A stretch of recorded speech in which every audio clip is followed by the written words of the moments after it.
vecino no trabaja más que tú. No gasta más que tú. No tiene mejores herramientas ni más tiempo libre los fines de semana. Pero en julio, cuando tú estás cargando bolsas del vivero por tercera vez en la temporada, su jardín ya lleva semanas floreciendo solo, sin que nadie haya hecho nada por él. Eso no es suerte. Eso es una decisión que tomó una sola vez y de la que vive desde entonces. Hoy tomas esa misma decisión. Y la próxima temporada la diferencia la ven ellos desde afuera. Hay dos tipos de plantas con flores. Las que te obligan a volver al vivero cada primavera porque están diseñadas biológicamente para morir antes de que llegue el frío. Y las que plantas una sola vez, las estableces durante una temporada y después te olvidas de comprarlas para siempre porque regresan solas, más llenas y más fuertes, cada año que pasa. Las primeras se llaman anuales. Los viveros las aman porque te hacen cliente fiel de por vida sin darte nada permanente a cambio. Las segundas se llaman perennes. Y en este video te entrego las 9 más resistentes, más vistosas y más eficientes que puedes sembrar en un jardín de México o Latinoamérica. Pero antes de empezar, necesito que guardes esto en mente desde ahora, la planta número 9 de esta lista es la razón por la que grabé este video. No la vas a encontrar en ningún vivero local. Los diseñadores de jardines profesionales la conocen y no la mencionan. Tarda 3 años en alcanzar su potencial completo, lo que significa que cada año que no la siembras hoy, te retrasa 3 más. Quédate hasta el final. Esa planta lo cambia todo. 1. Ojo de Susana, Rudbeckia hirta. ¿Qué tiene esa zona de tu jardín que hace que todo lo que plantas ahí muera antes de julio? Si la respuesta es sol de mediodía sin alivio, suelo compactado que el agua no penetra, o tierra arcillosa que las raíces no logran trabajar, entonces no es que no puedas cultivar ahí. Es que has estado plantando las especies equivocadas para esas condiciones. Cada temporada que dejas esa zona vacía esperando encontrar algo que funcione, es otra primavera que le regalas a la tierra pelada. El ojo de Susana es exactamente lo que va ahí. La Rudbeckia hirta, conocida en jardinería latinoamericana como ojo de Susana o margarita negra, cubre desde los climas fríos del norte de México hasta los jardines templados del Bajío y las zonas subtropicales del sureste. Crece donde tú vives. Eso cubre prácticamente cualquier jardín de altitud media en México, Colombia, Chile o Argentina. Sus pétalos son de un amarillo azufre intenso que rodean un centro achocolatado y abombado. No es el amarillo pálido que se lava con el sol de la tarde. Es el amarillo que llama la atención desde el otro extremo del jardín a las 3 de la tarde, bajo el sol más vertical del verano. Crece entre 60 y 90 centímetros de alto, erguida y sin necesitar soportes, con un hábito de crecimiento tan estructurado que ancla un macizo completo por sí sola. Lo que casi ningún video te cuenta sobre el ojo de Susana es el rango de tolerancia de suelo que tiene. Suelo arcilloso. Suelo arenoso. Suelo pobre y compactado que otras plantas con flores se negarían a tocar. La Rudbeckia hirta lo trabaja todo sin señales de estrés. El rango de pH válido va de 6.0 a 7.0, que es el pH natural de la gran mayoría de jardines en México y Centroamérica sin necesidad de ninguna enmienda. Tolerancia a la sequía real una vez establecida. Floración desde finales de junio hasta octubre. 4 meses. Directo al corazón del verano y bien entrado el otoño, cuando la mayoría de las otras plantas ya se rindieron hace semanas. Eso no es una planta ornamental. Eso es infraestructura de jardín. Aquí está el argumento de inversión que los viveros no te van a calcular. Un grupo de 3 Rudbeckias plantadas hoy, por el precio de 3 plantas de vivero, produce entre 8 y 12 plantas nuevas en 2 temporadas gracias a su autosiembra confiable y generosa. Sin que intervengas. Las cabezas de semilla que quedan en pie después de que caen los pétalos no son flores muertas. Son la siguiente generación ya en proceso, esperando caer al suelo circundante y germinar en primavera. Y mientras esperan, los jilgueros y gorriones se aferran a esos tallos en diciembre y enero para alimentarse directamente de las semillas cuando ya no existe ninguna otra fuente de alimento en el jardín. Dejarlas en pie no es descuido. Es diseño. El error que comete la mayoría de jardineros con esta planta es quitar todas las flores marchitas en otoño porque creen que mantiene el jardín ordenado. Ese instinto les cuesta las plantas gratis del año siguiente y le quita a la fauna local su despensa invernal. Quita algunas. Deja la mayoría. Las que dejes son las que trabajan por ti mientras el jardín duerme. Una advertencia directa, si tienes perros que excavan o gatos que rondan el jardín, el tallo maduro con la cabeza de semilla en pie puede resultar atractivo para los animales curiosos. La Rudbeckia hirta no presenta toxicidad documentada para perros, gatos ni humanos en exposición de jardín normal. Pero los tallos secos que se rompen pueden crear fragmentos que irritan las encías en animales que los mastican. Planta el ojo de Susana en zonas donde tu fauna doméstica no tenga acceso sin supervisión si ese es tu contexto. ¿Tienes una zona de suelo pobre o muy compactada donde todo lo que plantaste fracasó? Cuéntamelo en los comentarios con tu zona geográfica. Leo todos. 2. Salvia perenne, Salvia nemorosa. Detente aquí. Porque si alguna vez compraste salvia en un vivero, la viste florecer 2 semanas y después la encontraste marchita e inservible antes de que llegara julio, lo que compraste no era esta planta. Era una especie anual que los viveros etiquetan como salvia porque les conviene que no distingas entre ellas. Cada primavera que confundes una con la otra, pagas de nuevo por algo que debiste comprar una sola vez. Ese ciclo se acaba hoy. La salvia nemorosa, la salvia perenne ornamental real, crece de forma confiable desde los climas templados de Guadalajara y Ciudad de México hasta los jardines andinos de Bogotá y Santiago. No la salvia anual de maceta. Esta. Con esa diferencia en mente, lo que viene ahora cambia por completo el valor que tiene en tu jardín. Produce espigas de flores que van del violeta profundo al púrpura saturado, con tono joya y sin decoloración bajo el sol. No se desvanece. No se lava. Ese púrpura rico e intenso se mantiene desde que se abren las flores hasta que las cortas. El hábito de crecimiento en montículo compacto, entre 45 y 60 centímetros de alto, la hace perfecta para la parte delantera o media de cualquier borde. Lo que casi ningún canal explica sobre la salvia nemorosa es su ciclo de floración real, florece primero a finales de primavera. La cortas fuerte, hasta dejarla a 10 o 15 centímetros del suelo, y en 3 semanas surge un nuevo juego de tallos. Segunda floración completa a mediados de verano. La cortas de nuevo. Tercera floración a principios de otoño en la mayoría de las plantas establecidas. 3 ciclos completos en una sola temporada de crecimiento. Ninguna otra perenne común te da ese tipo de retorno por el espacio que ocupa. El argumento de inversión es directo, 3 floraciones por temporada durante 10 años son 30 floraciones de la misma inversión inicial. Un vivero te vende una. La salvia nemorosa te entrega 30. Y en cada una de esas temporadas, la planta llega sin que vayas a buscarla, sin que pagues por ella, sin que la cargues desde el estacionamiento hasta el carro. Sin riego obsesivo. Sin fertilizante constante. Sin atención especial después de establecida. Y hay un beneficio que la mayoría ignora completamente, el follaje aromático de la salvia nemorosa les resulta profundamente desagradable a los venados y conejos silvestres. No solo los evita. Los repele de forma confiable. Si vives en zonas periurbanas o rurales de México, Colombia, Argentina o Chile donde la presión de fauna silvestre arruina los jardines, esta planta te da color rico y vibrante sin el disgusto de encontrarla devorada de la noche a la mañana. Imagina esto, julio, 6 de la tarde, el calor empieza a ceder y desde la ventana de tu casa ves ese montículo compacto de púrpura sostenido en espigas erguidas moviéndose levemente con la brisa del atardecer. No lo plantaste este año. Está ahí desde hace 3 temporadas. No hiciste nada especial para que regresara. Simplemente regresó. Eso es lo que se siente tener una perenne bien elegida en el lugar correcto. Pleno sol, mínimo 6 horas diarias. Suelo con buen drenaje, no tolera encharcamientos ni condiciones constantemente húmedas. Rango de pH de 5.5 a 7.0. Tolerante a la sequía. La única advertencia técnica relevante. La salvia nemorosa puede irritar la piel sensible de algunas personas al manipularla sin guantes durante la poda. El mismo aceite aromático que repele fauna puede causar leve irritación en contacto prolongado con piel delgada. Poda con guantes livianos. Nada más. Si ya tienes salvia anual en tu jardín y estás listo para reemplazarla por esta, escríbelo en los comentarios. Cuéntame cuántas veces la has comprado en los últimos 3 años. Ese número te va a decir exactamente cuánto te ha costado no saber la diferencia. Donde más estás recibiendo este nivel de información específica sobre plantas adaptadas a México y Latinoamérica, con nombres científicos verificables, con errores de cuidado reales, con datos de fauna local incluidos, ¿gratis? Piénsalo un momento. 3. Coneflober, Echinacea purpúrea. Las comunidades indígenas de América del Norte usaron esta planta durante siglos antes de que existiera un solo vivero.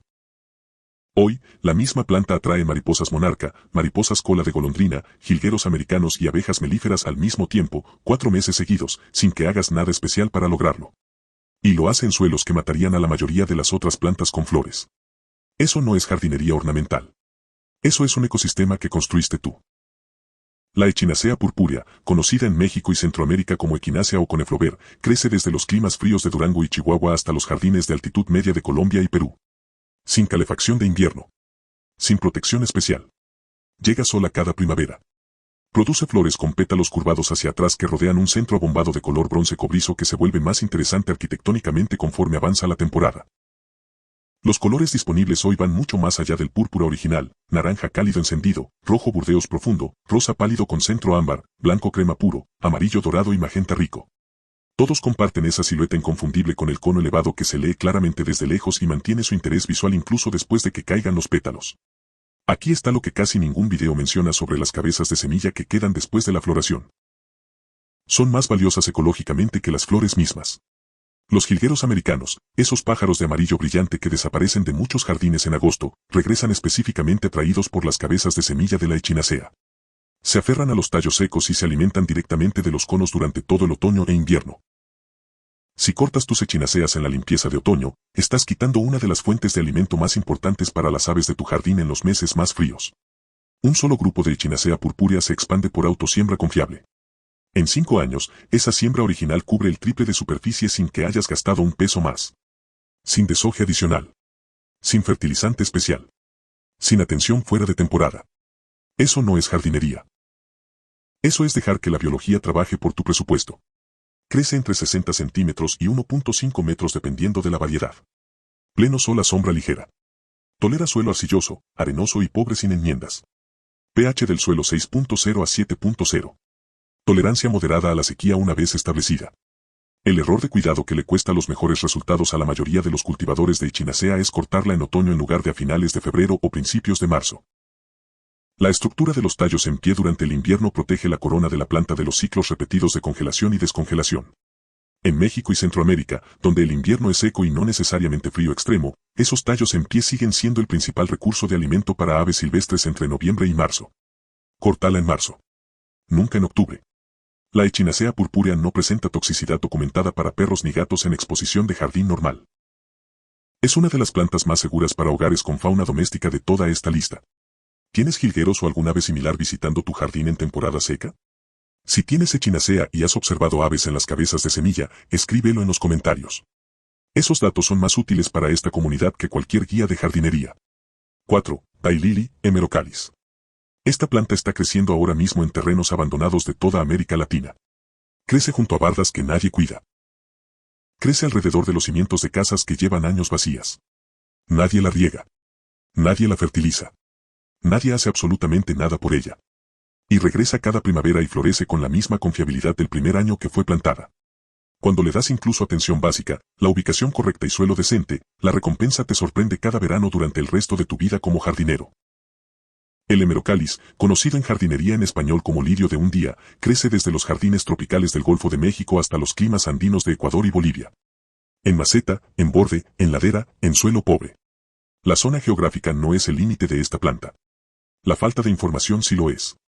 Produce flores en forma de trompeta en un espectro de color que cubre casi todo lo imaginable. Naranja fuego, amarillo azufre, rojo carmesí, rosa salmón, borgoña terciopelado, lavanda pálida, crema marfil y combinaciones bicolores que mezclan 2 o 3 de esos tonos en una sola flor con venas de contraste. El único color que no existe en el hemerocalis es el azul verdadero. Todo lo demás está disponible en los miles de variedades nombradas que existen hoy. Lo que casi nadie te cuenta es el mecanismo de floración que hace que un solo grupo produzca semanas de color continuo en lugar de un estallido espectacular de 3 días seguido de nada. Cada flor individual dura exactamente un día, de ahí su nombre. Pero cada tallo floral lleva múltiples botones que se abren de forma secuencial durante varias semanas. Mientras una flor se cierra a las 6 de la tarde, otra se abre a las 6 de la mañana siguiente. El espectáculo es continuo. Y el follaje similar a pasto que queda después de la floración es suficientemente denso para suprimir malezas en el suelo circundante. El hemerocalis trabaja en tu jardín incluso durante las semanas que no está floreciendo. El argumento de inversión es el más concreto de esta lista. Un solo grupo plantado esta primavera se duplica de tamaño cada 2 o 3 años conforme el sistema radicular se expande y produce nuevos abanicos de crecimiento. En 5 años, ese grupo original contiene suficiente material para dividirse en 8 o 12 plantas individuales. Sin reemplazos. Sin recompras. Sin viajes adicionales al vivero. Registros de la American Hemerocalis Society documentan grupos establecidos que producen entre 30 y 50 divisiones en una década de crecimiento sin intervención especial. Eso no es una planta. Eso es un activo de jardín con capitalización compuesta. El error que más le cuesta a los cultivadores de hemerocalis es quitar el follaje inmediatamente después de que termina el periodo de floración. Ese follaje verde que queda no es decoración residual. Está fotosintetizando activamente después de las flores, enviando energía de regreso al sistema radicular para construir la reserva que alimenta la floración del año siguiente. Déjalo en pie hasta que amarillee de forma natural en otoño. Cortarlo antes roba exactamente la energía que necesitas para el próximo verano. Advertencia técnica específica y no negociable: los hemerocalis son altamente tóxicos para los gatos. No levemente. Gravemente. Cualquier parte de la planta, incluyendo el agua donde colocas las flores cortadas, puede causar insuficiencia renal aguda en felinos. Si tienes gatos con acceso al jardín, este es el dato más importante de todo el video. Plántalos en zonas inaccesibles para ellos o no los plantes. Para perros y humanos no presenta toxicidad documentada en exposición de jardín normal. Si ya tienes hemerocallis y nunca los has dividido después de 5 años o más, escríbelo en los comentarios. Cuéntame cómo están floreciendo ahora comparado con los primeros años. Esa comparación te va a decir exactamente si ya es momento de dividir. 5. Garden Phlox, Phlox paniculata. Hay una fragancia que detiene a la gente en la calle al atardecer. No la identifica inmediatamente. Solo sabe que es dulce, densa y persistente, y que quiere quedarse donde está hasta entender de dónde viene. Julio y agosto son los meses que más jardineros de México y Latinoamérica regalan a la monotonía. El calor acaba con todo lo que florecía en primavera y el jardín queda en una pausa que dura hasta septiembre. Este año no tienes que vivirlo así. El Phlox paniculata florece exactamente cuando todo lo demás se rinde, produce esa fragancia que para a la gente en la acera, y lo hace en colores que no necesitan ningún otro acompañante para justificar toda una temporada. El Garden Phlox, o Phlox de jardín, crece con confiabilidad en jardines de altitud media de México, Colombia, Ecuador y las zonas templadas de Argentina y Chile. Evita las zonas tropicales húmedas de bajura, donde la humedad constante favorece el oidio. En climas con estación seca definida, es una de las perennes de verano más eficientes de toda esta lista. Produce grandes racimos redondeados, llamados panículas, de hasta 20 centímetros de diámetro en plantas establecidas. Rosa oscuro saturado, rosa suave con ojo blanco central, blanco puro, lavanda azulada, rojo carmesí y bicolores con centro de contraste fuerte. Los tallos crecen entre 90 centímetros y 1,2 metros, lo que lo convierte en una presencia vertical que ancla el fondo del borde y se ve desde cualquier punto del jardín. Florece de julio a septiembre. Directo al corazón del verano latinoamericano. Lo que casi ningún canal explica sobre el Garden Phlox es su relación con los colibríes. Las flores tubulares del Phlox paniculata son uno de los atrayentes de colibríes más eficientes disponibles para jardines de zonas templadas y semitempladas de México y los Andes. No ocasionalmente. Con regularidad diaria durante toda la temporada de floración. Un solo grupo de Phlox bien establecido en flor plena convierte tu jardín en ruta de alimentación de colibríes durante 2 meses consecutivos. No existe ningún producto de vivero que compre ese servicio. Esta planta lo entrega gratis. Pleno sol, mínimo 6 horas. Suelo húmedo con buen drenaje y fértil. pH de 6.0 a 7.0. Humedad constante durante la temporada de crecimiento. Aquí está la instrucción de cuidado que la mayoría tiene miedo de seguir porque parece demasiado agresiva. En primavera, cuando surjan los nuevos tallos de la base, acláralos hasta dejar solo 5 o 6 de los más fuertes y vigorosos por grupo. Quita todo lo demás. Córtalos hasta el suelo. Menos tallos por grupo significa mejor circulación de aire entre ellos, menos humedad acumulada en el follaje y significativamente menos oidio, que es la enfermedad fúngica que arruina el Garden Phlox en la mayoría de los jardines donde no se poda con criterio. 5 tallos vigorosos te dan un espectáculo más limpio, más duradero y más saludable que 20 tallos débiles compitiendo entre sí. El Phlox paniculata puede causar irritación gastrointestinal leve en perros y gatos si se ingiere en cantidades significativas. No es una toxicidad grave, pero es real. Si tu fauna doméstica tiende a morder plantas, manténlos alejados durante el establecimiento inicial. ¿Tienes colibríes visitando tu jardín regularmente? Cuéntame en los comentarios en qué zona de México o Latinoamérica estás y en qué meses los ves. Eso me dice si el Phlox o la siguiente planta de esta lista es la que mejor funciona como atrayente en tu contexto específico.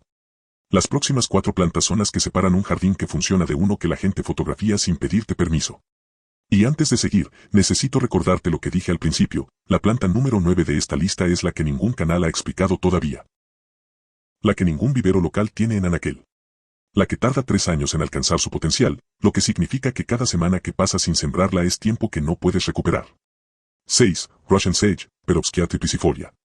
Esta es la planta que cambia para siempre la forma en que piensas sobre tu jardín.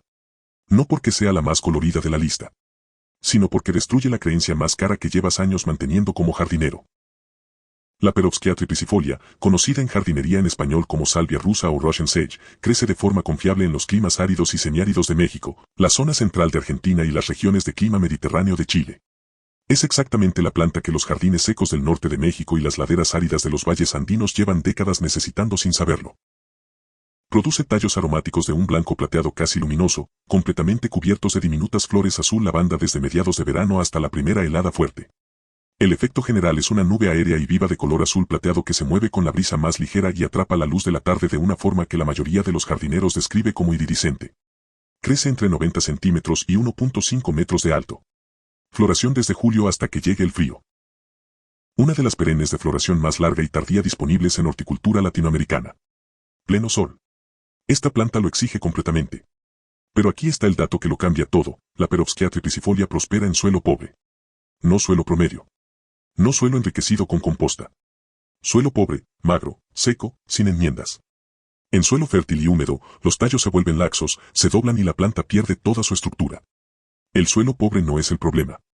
Es la condición ideal. ¿Cuánto dinero gastaste los últimos 3 años en composta, fertilizante y enmiendas para esa zona árida del jardín donde nada quería crecer? Eso no era mala suerte. Era la solución equivocada para un suelo que no necesitaba corrección. Necesitaba la planta correcta para esas condiciones exactas. Sin composta. Sin enmiendas. Sin riego de mantenimiento. La Perovskea era esa planta y no lo sabías. Eso no es un gasto de jardinería. Eso es recuperar la inversión que ya hiciste mal y convertirla en decisión inteligente este mes. Un dato histórico que casi nadie menciona: a pesar de llamarse Russian Sage, la Perovskea triplicifolia no es originaria de Rusia ni es una salvia verdadera. Es nativa del suroeste de Asia, específicamente de las regiones áridas de Pakistán y Afganistán. El nombre sage viene del aroma de su follaje, similar al de la salvia, no de su clasificación botánica. Eso explica por qué florece en condiciones tan áridas, evolucionó en ellas durante milenios. El suelo pobre de tu jardín no es un obstáculo para esta planta. Es su hábitat de origen. El follaje aromático de la Perovskea puede causar irritación de contacto leve en personas con piel muy sensible al manipularla sin guantes durante la poda. No es tóxica para perros ni gatos en exposición de jardín normal, pero el aroma intenso del follaje aplastado puede provocar estornudos en animales con mucosas sensibles. ¿Tienes una zona árida o de suelo muy pobre donde has intentado de todo y nada prospera? Escríbemela en los comentarios con tu zona geográfica. Es muy probable que la Perovskea sea exactamente lo que va ahí. 7. Bleeding Heart, Dicentra spectabilis. Hay un lugar en casi todos los jardines de México y Latinoamérica que derrota completamente a los jardineros. El lado norte de la casa. La sombra profunda bajo un árbol grande. El pasillo entre 2 muros donde el sol directo nunca llega. Cada planta que intentaste ahí fracasó. Cada temporada ese rincón queda vacío o cubierto de tierra seca y maleza. Eso no es porque no puedas cultivar ahí. Es porque has estado usando plantas de sol en un espacio de sombra. Para ese lugar exacto fue diseñado el Dicentra spectabilis. El corazón sangrante, o Bleeding Heart, crece de forma confiable en las zonas templadas de México, los climas de montaña de Colombia y Ecuador, y las regiones del sur de Chile donde la sombra húmeda bajo árboles caducos crea exactamente las condiciones que esta planta necesita para prosperar. Produce tallos arqueados y gráciles de los que cuelgan flores en forma de corazón perfectamente simétrico, con una gota que sobresale hacia abajo desde el lóbulo inferior. En rosa profundo con punta blanca o en blanco puro completo según la variedad. La primera vez que la mayoría de la gente las ve en flor se detiene y las mira fijamente. No porque sean llamativas en el sentido convencional, sino porque su geometría parece demasiado deliberada para ser obra de la naturaleza.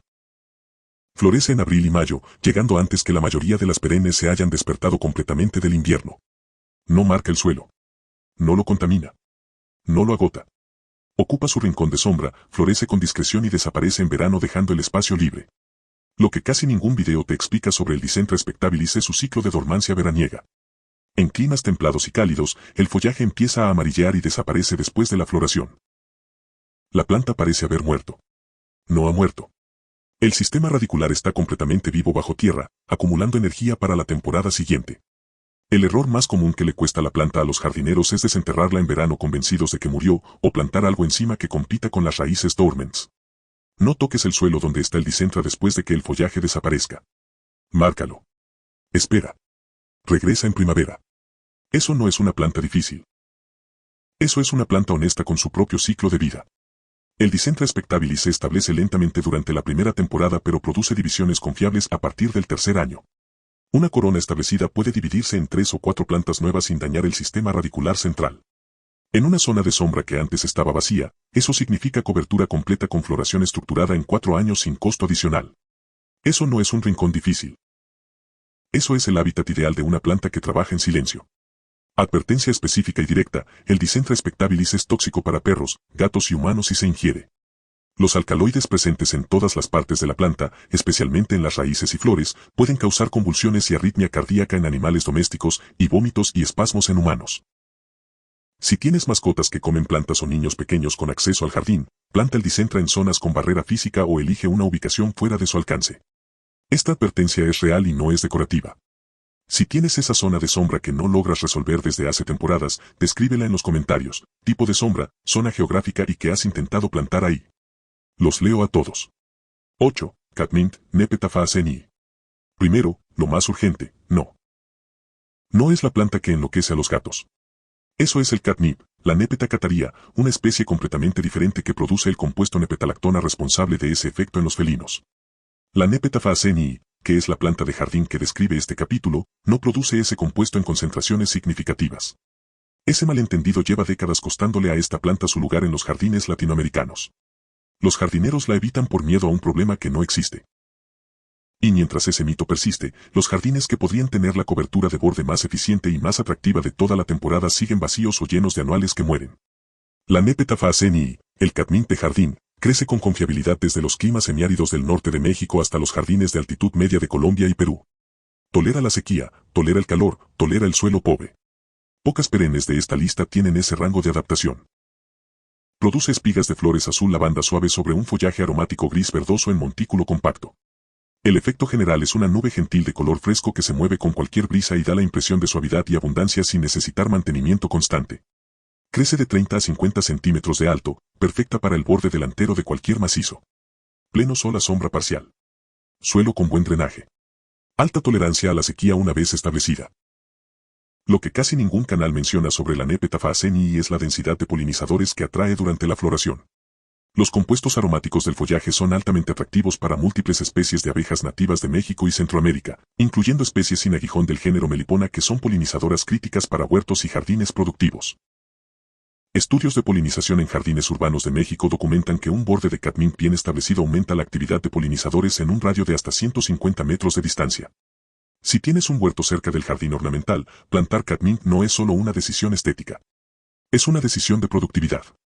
La planta trabaja por los dos espacios al mismo tiempo sin que hagas nada adicional. La técnica de cuidado que saca el potencial completo de la Nepeta es la que la mayoría tiene miedo de aplicar, cortarla agresivamente hasta dejarla a 10 centímetros del suelo después de cada oleada de floración. Parece destructivo. El resultado es una segunda y tercera floración que iguala o supera la primera en densidad de color. Sin ese corte, la planta produce floración esporádica y el montículo se vuelve leñoso y abierto en el centro. Con el corte, se mantiene compacta, densa y en floración continua de primavera hasta octubre. El catmint no presenta toxicidad documentada para perros, gatos ni humanos en exposición de jardín normal. Es una de las pocas plantas de esta lista completamente segura en ese sentido. Si tienes un huerto productivo y quieres polinizadores más activos sin instalar colmenas ni hacer nada especial, cuéntame en los comentarios qué cultivas y en qué zona estás. Esa información me dice exactamente qué especie de borde polinizador funciona mejor en tu contexto. Esta comunidad está creciendo rápido. Y la razón es exactamente lo que estás a punto de ver en la planta número 9. La que prometí desde el primer minuto. La que los diseñadores de jardines profesionales en México, Colombia y Argentina usan en sus proyectos y no mencionan en entrevistas. La que ningún vivero local tiene en anaquel. Si llevas tiempo en este canal, ya sabes que esto es diferente. Si eres nuevo, bienvenido.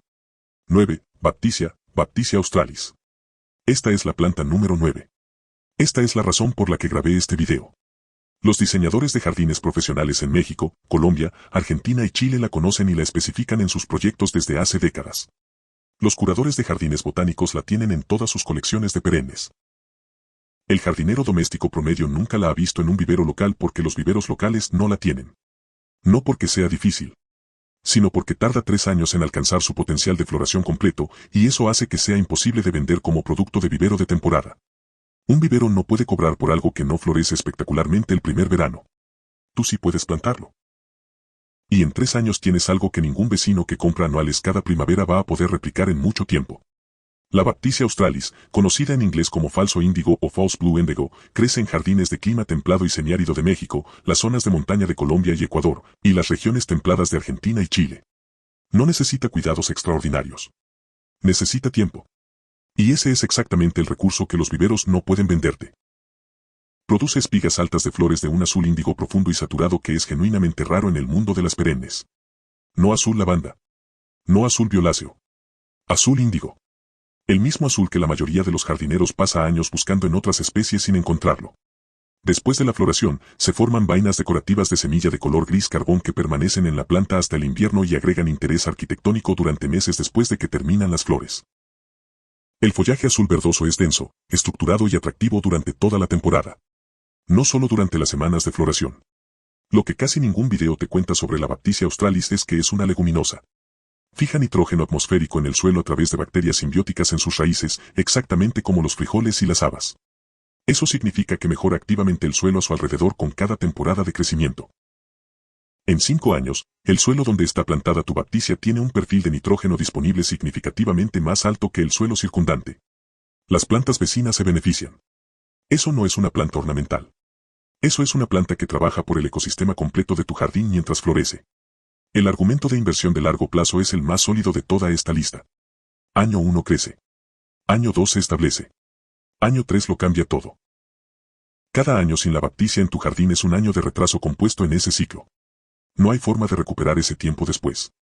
Plántala esta temporada. Pleno sol a sombra ligera. Suelo con buen drenaje, desde pobre hasta fértil. Tolerancia a la sequía excepcional una vez establecida. Longevidad documentada de 50 años o más en condiciones adecuadas. Una planta de Baptisia australis sembrada hoy puede estar floreciendo en tu jardín cuando tus hijos tengan jardín propio. La instrucción más importante que puedes seguir con la Baptisia australis es también la más difícil psicológicamente: no la muevas. No la dividas en el segundo año aunque tengas la tentación de hacerlo. El sistema radicular es profundo y extenso desde el principio, y cualquier perturbación antes del año 3 puede retrasar la floración completa 1 o 2 años adicionales. Plántala en el lugar correcto desde el principio, asegúrate de que tenga las condiciones de sol y drenaje que necesita, y después déjala trabajar en silencio. No presenta toxicidad grave documentada para humanos en exposición de jardín normal. Sin embargo, la ingestión de semillas en cantidades significativas puede causar malestar gastrointestinal. Manténla fuera del alcance de niños pequeños que pudieran ingerir las vainas decorativas. Puedes elegir correctamente las 9 plantas de esta lista y aún así fallar en la primera temporada. No por las plantas, sino por lo que ocurre antes de que pongas cualquiera de ellas en el suelo. Hay 3 cosas que no dependen de qué planta elijas. Dependen de cómo preparas el terreno y cómo manejas el ciclo completo. Si no haces esto ahora que la temporada está abierta, postergarlo un mes lo cambia todo. Regla 1. Trabaja el suelo a una profundidad mínima de 30 centímetros antes de plantar cualquier perenne. No 15. No 20. 30. Las raíces de las perennes no son superficiales como las de las anuales. Son sistemas que se profundizan año tras año y que necesitan encontrar suelo suelto desde el primer momento. Si el suelo está compactado más allá de 15 centímetros, la planta dedica toda la energía del primer año a romper esa barrera en lugar de establecer biomasa. Agrega 8 o 10 centímetros de composta de calidad en ese momento. No después. Antes de plantar. Regla 2. Planta en números impares. Grupos de 3 o de 5, nunca de 2 ni de 4. Esto no es superstición. Es principio de diseño visual documentado. El ojo humano percibe los números pares como simétricos y terminados. Los números impares crean tensión visual dinámica que hace que el jardín se vea pensado, no colocado. Un solo grupo de 3 echinaceas se ve intencional. 4 se ven como 2 pares esperando separarse. Esa diferencia es la que separa un jardín de un vivero. Regla 3. Deja los tallos en pie durante el invierno. No los cortes en octubre porque el jardín parece desordenado. Córtalos en febrero o marzo. Esos tallos secos son hábitat de insectos polinizadores que invernan en su interior. Son despensa de semillas para aves. Son protección para las coronas de las plantas contra los cambios bruscos de temperatura. Un jardín con tallos en pie en invierno no es un jardín descuidado. Es un jardín que entiende cómo funciona un ciclo completo. ¿Recuerdas lo que dije al principio? Que tu vecino no trabaja más que tú, no gasta más que tú, pero su jardín florece solo mientras el tuyo exige trabajo cada primavera. La diferencia no era esfuerzo. Era una decisión. Una sola decisión, tomada una sola vez, sobre qué tipo de plantas merecen el espacio permanente de tu jardín. Esa decisión está frente a ti ahora mismo. Si nunca has cultivado perennes, empieza con el ojo de Susana o con el hemerocalis. Son las más tolerantes, las más rápidas en establecerse y las que te van a dar la confianza para plantar el resto de la lista. Si llevas años jardineando y quieres cambiar la estructura de tu jardín a largo plazo, planta la Baptisia australis esta temporada. Hoy. No el mes que viene. Cada semana que pasa sin plantarla es una semana de retraso en un ciclo de 3 años. Una pregunta antes de que cierres este video: ¿cuál de estas 9 plantas vas a sembrar primero y en qué zona o estado de México o Latinoamérica estás jardineando? Escríbelo en los comentarios ahora mismo. Me gustaría leerte en los comentarios. En Plantasia nos encantaría leer tu opinión. No olvides que tu feedback, share, like, comentario o suscripción es muy importante porque nos permitirá mejorar nuestras siguientes entregas. Gracias por quedarte hasta el final.